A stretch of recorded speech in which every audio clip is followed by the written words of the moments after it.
So Jeff, we've talked about teachers, the three kinds of teachers in the last segment, and they've been burdened with a lot of responsibility, and they're doing a great job in their own capacity. They're doing a wonderful job.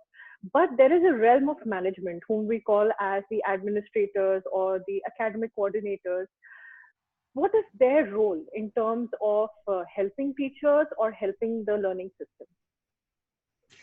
Yeah, great question. So we're going to spend some time in a short PowerPoint here. We're going to go back to our picture of the three tech people, or the three types of teachers, right? So just to remind everybody, if you haven't seen the other sessions, that the green are early adopters.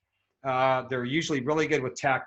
The yellow are, they eventually come around and they will take some training. And the red are hard or find some real challenges in adapting to new technologies. So what role, or how does the admin and these three teachers sort of work together? That's what I want to work through a bit here.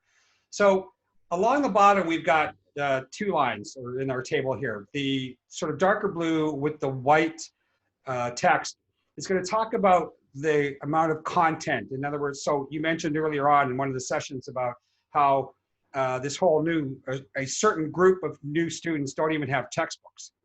So if that's the case, then, you know, and I've had to do this where I've developed online courses where there was no book. Basically, you're writing a book, or you're putting a book in a PowerPoint form, or you're trying to do something based on it, right? So how much of the content do you need to create? True. And then the bottom line, the lighter blue with the black lettering, is how much tech do you need to learn? And the size of the lettering is going to indicate where we're at. So for example, green here, early adopters, like we said earlier, are usually a little bit younger. There are some exceptions, a little bit younger. So chances are they're going to need a lot of work with content, but very little work on getting into trying to use the tech. Yeah. Our next group are going to have to spend a certain amount of time creating new content at the same time as learning new technology. And this is the larger group of the three, and this is where probably most teachers find themselves in right now, Right. especially if you're new to online learning. And there's some differences here, because you can be great with your phone and your computer and maybe even some of the creatives like Adobe software and some of those things. But LMS and teacher management and putting lessons, like you said in one of the other sessions, into a logical flow that makes sense and is interesting for students is a whole other ballgame and skill set that needs to be learned. But where I want to really spend time is what I'm going to call Red B. These are our teachers who have been around for years, are excellent teachers.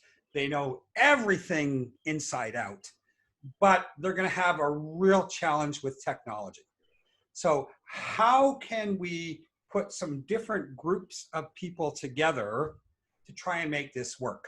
Well, first thing we can do is with the green group is administrators can work with these teachers who are early adopters to try and prototype some ways of doing a class.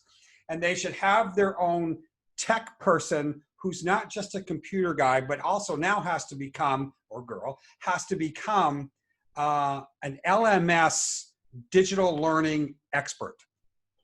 Right, and that's true. there really isn't this, you know.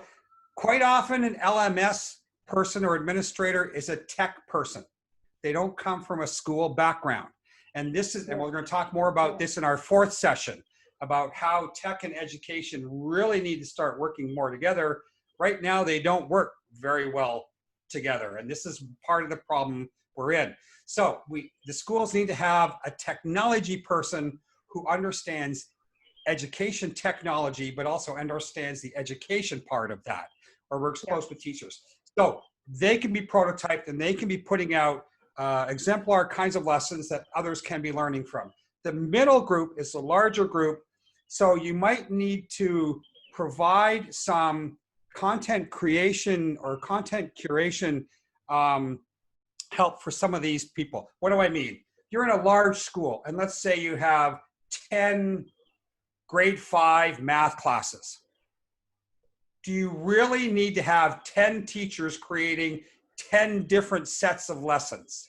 No.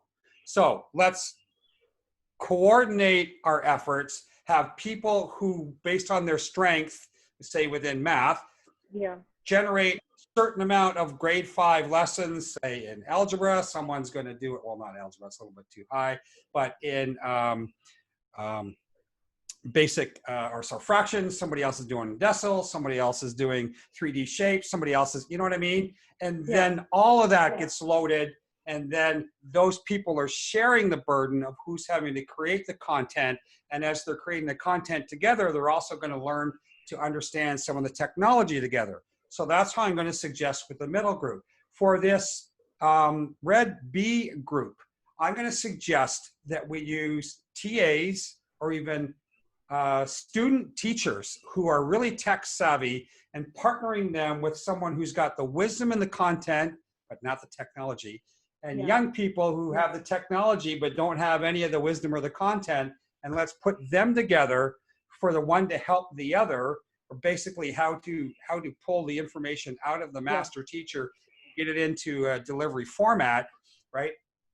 So that, and people might freak out a little bit about this, thinking, oh, the cost of that. Well, this is why I'm saying a TA or even a student teacher, because we've got graduating classes of student teachers who need practicum, but if there's no school, how are they going to get their practicum? This is one way with which universities can get practicum for students by helping with education technology. And seeing as we're now into 2020 and beyond of the 21st century, graduate teachers should be knowing all of this stuff. And we'll talk more about that in the next session anyway. So this is where we're at with this. And it really comes down to who needs to focus on what. You want the teachers focusing on the content and the technology that has to do with them and the student. You want the administration focusing on pooling content and trying to support all of the teachers.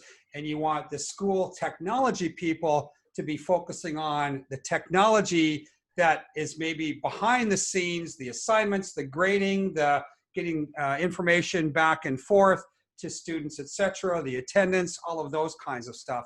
So I'm really hoping that we can pique people's interest and curiosity in trying to determine what roles should be focusing on what. Yeah, that's absolutely true. I mean, that's going to take a lot of burden off from the teachers if they are not dealing with the technology part of it. They are just concentrating on lesson curation and lesson delivery. And what I believe personally, I picturize the school as a big ship, and every sailor that's a part of that ship has their own set of work. So if one sailor tries to do everything, tries to set the anchor and tries to put the mast or anything of that sort, that's not going to work. The ship is going to sink. So every sailor, I think, should do what is best for them and what they are skilled in. So that's I think where we would be dealing with in the next segment when we talk about the captains of the ship or the owners of the ship. So it was very insightful to see that administrators too have a role to play. They can bridge. Yes, they can bridge. They can act as a bridge, and they are the ones who are going to provide the resources to the teachers. They can be resource builders. They can be trainers for that matter. And they are the ones who have to put the brains so that the teachers are able to carry on with the lessons without having to put a lot of effort in lesson creation and more into imparting knowledge.